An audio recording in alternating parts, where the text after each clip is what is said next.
മുസ്ലിം പറയുമായിരുന്നു, ഔഖൂ ഖിറബകും, നിങ്ങളുടെ പാത്രങ്ങൾ നിങ്ങൾ മൂടി വെക്കണേ, ബിസ്മില്ല പറയണം, പാത്രങ്ങളിൽ ഭക്ഷണം എടുത്തു വെച്ചത് മൂടി വെക്കണം. നമ്മുടെ റോഡ് സൈഡുകളിൽ ഭക്ഷണം വെക്കുന്ന തട്ടുകടക്കാർ, വലിയ രസമാണ് എല്ലാവർക്കും തട്ടുകടയിൽ പോയി ഭക്ഷണം കഴിക്കുന്നത്, ശരിക്ക് വൃത്തിണ്ടാകുന്നൊക്കെ പറയാറുണ്ട്. അല്ലാഹു അഅലം ഭക്ഷണമുണ്ടാക്കുന്നിടത്ത് പൊടിപാറുന്ന വാഹനങ്ങളുടെ കാർബൺ തിക്ക് പുകകളാണ്, കറുത്ത കാർബണാണ് നമ്മുടെ വാഹനങ്ങളുടെ എഞ്ചിനുകളിൽ നിന്ന് പുറത്തു വരുന്നത്. ഇതെല്ലാം ഭക്ഷണങ്ങളിലേക്ക് കയറി ചെന്ന് പൊടിപടലങ്ങൾ പോലും തടഞ്ഞു നിർത്താൻ കഴിയാതെ, ഒരു പ്രൊട്ടക്ഷനുമില്ലാതെ ഓപ്പൺ എയറിൽ ഉണ്ടാക്കുന്ന ഭക്ഷണങ്ങൾ ഒരു മുസ്ലിമിന് എങ്ങനെ കഴിക്കാൻ കഴിയും? മുനിസിപ്പാലിറ്റിക്കാർ വന്നിട്ട് അത് വൃത്തിയാക്കണം, ഇത് ചെയ്യണം, അത് ചെയ്യണമെന്ന് പറയുമ്പോ നമ്മൾ പറയും, ഇവരെന്താ നമുക്ക് ജോലി തരാണോ, നമുക്ക് ചെലവുണ്ടാക്കുകയാണോ? മുസ്ലിമീങ്ങളായ ആളുകളത് പറയല്ലേ. നമ്മുടെ നബിയാ പറഞ്ഞത്, നിങ്ങൾ ഭക്ഷണം ഉണ്ടാക്കുമ്പോൾ പാത്രങ്ങൾ മൂടി വെക്കണം. ഭക്ഷണം ഉണ്ടാക്കി വെച്ചത് വൃത്തിയുള്ള സ്ഥലത്തേ നിങ്ങൾ പാകം ചെയ്യാൻ പാടുള്ളൂ. നിങ്ങൾ ബിസ്മില്ല പറയണം. പാത്രങ്ങൾ മൂടി വെക്കണം. പാത്രത്തിൽ നിങ്ങൾ വെള്ളം ഉപയോഗിക്കുന്ന തോൾസഞ്ചികൾ നിങ്ങൾ കെട്ടിവെക്കണം. റസൂലുള്ളാഹി സ്വല്ലല്ലാഹു അലൈഹി വസല്ലം غطوا الإناء وأوقوا السقاء فإن في السنة ليلة ينزل فيها وباء. നിങ്ങൾ കുടിക്കുന്ന വെള്ളത്തിന്റെ പാത്രം മൂടി വെക്കണേ, നിങ്ങൾ ഉണ്ടാക്കി വെച്ച ഭക്ഷണത്തളികകൾ മൂടി വെക്കണേ. കാരണം വർഷത്തിൽ ഒരു രാത്രിയുണ്ട്, ആ രാത്രിയിൽ മാരകമായ അണുക്കൾ ഭൂമിയിലേക്ക് ഇറങ്ങി വരും. ഏതെങ്കിലും മൂടിവെക്കാത്ത പാത്രങ്ങൾക്ക് മുകളിലൂടെ, അല്ലെങ്കിൽ മൂടിവെക്കാത്ത വെള്ളപാത്രങ്ങൾക്ക് മുകളിലൂടെ ആ രാത്രി കടന്നു പോവുകയാണെങ്കിൽ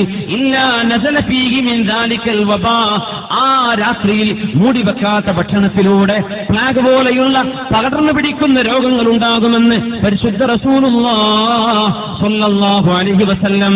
അതുകൊണ്ട് റെസ്റ്റോറന്റുകാർ അല്ലാഹുവിനെ പേടിക്കേണ്ടവരാണ്. ജനങ്ങളുടെ ആരോഗ്യമായി മാറാൻ പോകുന്ന ഭക്ഷണമാണ് നിങ്ങൾ കൊടുക്കുന്നത്.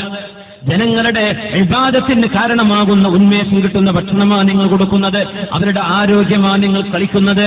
അള്ളാഹുവിനെ സൂക്ഷിക്കണേ. നല്ല ഹൈജീൻ നമ്മുടെ കിച്ചനുകളിൽ, നമ്മുടെ ഭക്ഷണം പാകം ചെയ്യുന്നവർ ഹെയർ നെറ്റ് ഉപയോഗിക്കുന്നത്, കൈകളിൽ ഗ്ലൗസ് ഉപയോഗിക്കുന്നത്, വൃത്തിയായി പാത്രങ്ങൾ കഴുകിയെടുക്കുന്നത്, കിച്ചൻ വൃത്തിയായി സൂക്ഷിക്കുന്നത്, അഴുക്കുകളില്ലാതിരിക്കുന്നത് മുസ്ലിമിനെ സംബന്ധിച്ചിടത്തോളം അള്ളാഹു കൂലി തരുന്ന ഇബാദത്തിന്റെ വിഷയങ്ങളാണ്.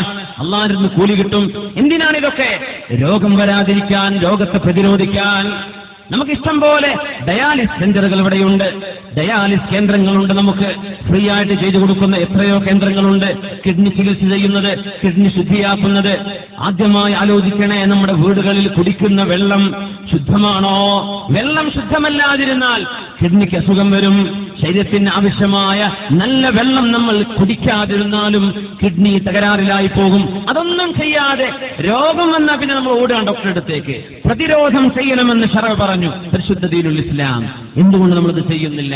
നമ്മുടെ കിണറുകൾ, നമ്മുടെ പരിസരത്തുള്ള സെപ്റ്റിക് ടാങ്കുകളിൽ നിന്ന് എത്ര മീറ്ററേ ദൂരമുള്ളൂ ഒന്ന് നോക്കുക. ഒരു ഗ്ലാസ് വെള്ളമെടുത്ത് ലാബിൽ കൊണ്ടുപോയി പരിശോധിക്കും. വല്ല അണുക്കളുമുണ്ടോ നമ്മൾ കുടിക്കുന്ന കിണർ വെള്ളത്തിൽ? അതിന് എത്ര ചെലവായാൽ എന്താ?